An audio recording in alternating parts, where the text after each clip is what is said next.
प्रेरणास्पद कथाएं YouTube channel पर मैं धनंजय जैन आप सभी का हार्दिक अभिवादन करता हूं।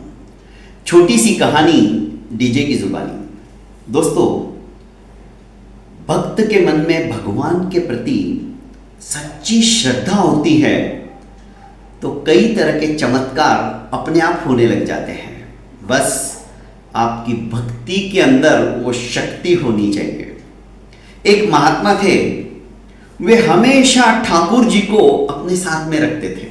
हमेशा उनका नियम था, भोजन करने के पहले वो ठाकुर जी को भोग चढ़ाते थे और फिर प्रसाद पाते थे। एक बार जगन्नाथपुरी से मथुरा धाम के लिए ये महात्मा जी जाने के लिए निकले तो ट्रेन की उस बोगी में बहुत सारे साधु संत महात्मा बैठे हुए थे। वे भी मथुरा जा रहे थे।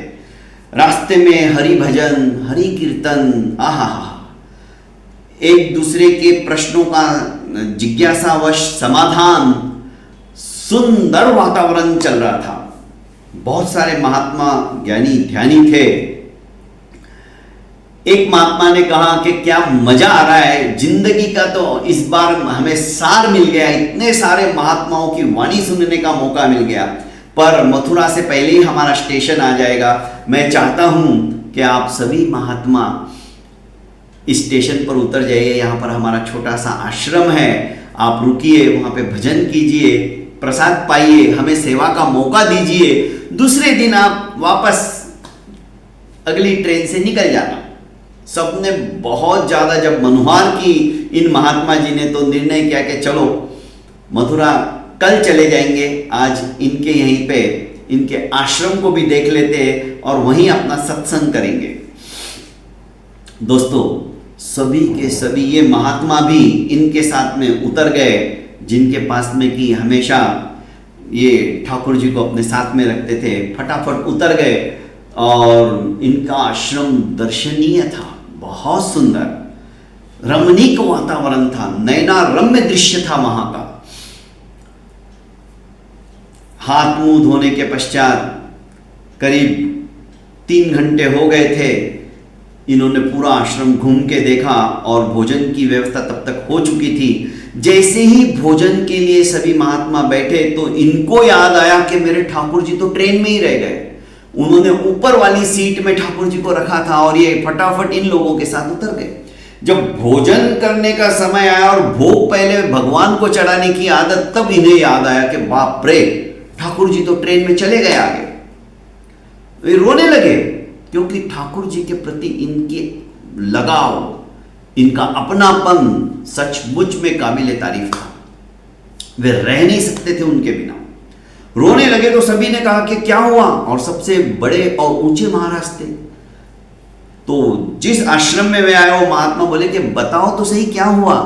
कुछ नहीं, हमारे ठाकुर जी तो ट्रेन में रह गए, उनके बिना तो हम खाना नहीं खाएंगे। छोटे बच्चे की तरह बिलक बिलक कर रोने लगे।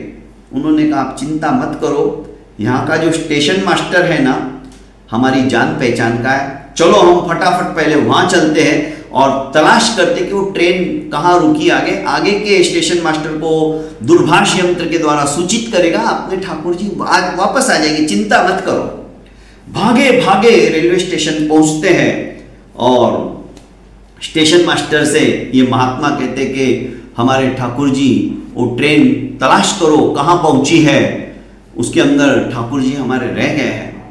स्टेशन मास्टर ने कहा कि वो ट्रेन तो प्लेटफॉर्म नंबर 3 पे अभी तक खड़ी है, पता नहीं उसमें क्या खराबी आ गई, वो हिल ही नहीं रही है। ये लोग भागे भागे गए, देखे तो ठाकुर जी उधर ही जैसे रखे थे वैसे ही विराजमान थे, मानो मंद मंद मुस्कुरा रहे हो, स्मित हास्य हंस रहे हो। फटाक से अपने ठाकुर जी को लिया, सीने से लगाया और कहने लगे कि ठाकुर जी आपका चमत्कार ही अलग है। आप अकेले, आप भी नहीं रह सके मेरे बिना और आपने ट्रेन को हिलने तक नहीं दिया। जैसे ही ठाकुर जी को अपने गोदी में लिया और कहा कि ठाकुर जी अब बस बहुत हो गया, इस ट्रेन को जाने दीजिए। और ट्रेन की सीटी बजी, ट्रेन वहां से चल पड़ी। ऐसे कई चमत्कार जब अटूट श्रद्धा होती है ना तो होते ही लग जाते हैं।